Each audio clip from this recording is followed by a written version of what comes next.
Toutes les personnes sont importantes pour vous si vous savez réellement leur place dans votre vie.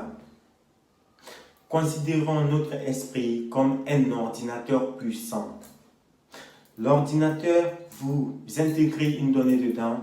Si c'est une donnée de l'Excel, ça s'ouvre directement dans l'Excel. PowerPoint, c'est dans PowerPoint. Word, c'est dans Word.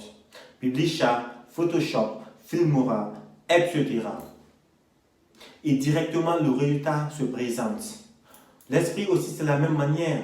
Dès qu'une personne se présente devant vous, essayez d'abord de connaître les coordonnées de la personne. L'une de ces coordonnées, c'est son objectif. Le pourquoi sa présence dans ta vie. Tu prends ces coordonnées, tu l'intègres sur ta mémoire, ton esprit, immédiatement c'est le résultat qui va se présenter. Mais je te dis, ne rejette aucunement pas les personnes.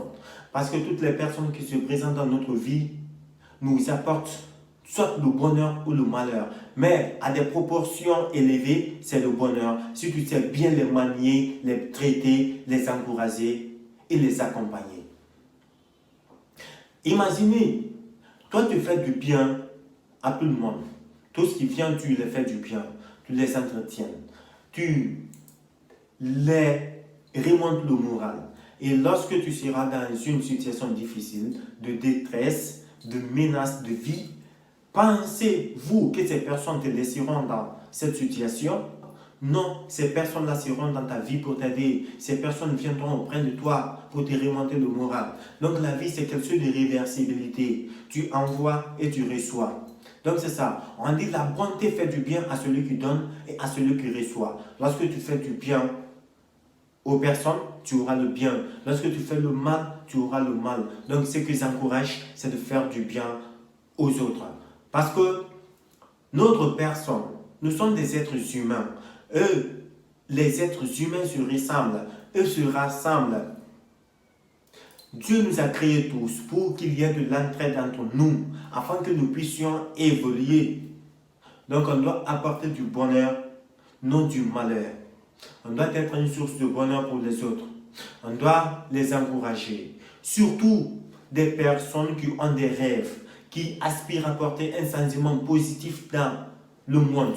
Il faut toujours les encourager si nécessairement. Si tu as les moyens, il faut les encourager. Oui, même si la personne ne te sera pas reconnaissante, mais Dieu te payera. Et demain, peut-être, un de tes enfants peut venir auprès de la personne, ou que cet enfant trouve le bien-être, le bonheur. C'est ça. Si toi, tu ne gagnes pas, tes arrières vont gagner. On fait du bien, non seulement pour soi, et pour nos progénitures. Donc, faisons toujours du bien. Évitez le mal.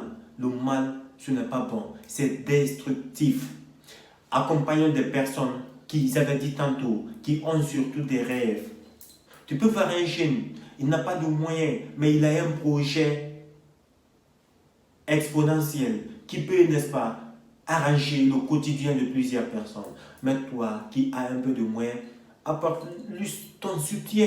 Le soutien, ça peut être financier, ça peut être physique, ça peut être moral. Il y a plusieurs types de soutien. Donc si toi tu ne peux pas le soutenir moralement, soutiens-le financièrement ou physiquement, peu importe les manières de soutien, mais quand même tu dois le faire une pousse. C'est une question de réversibilité dans la vie. Toutes les personnes sont importantes pour vous si vous savez réellement leur place dans votre vie. Merci.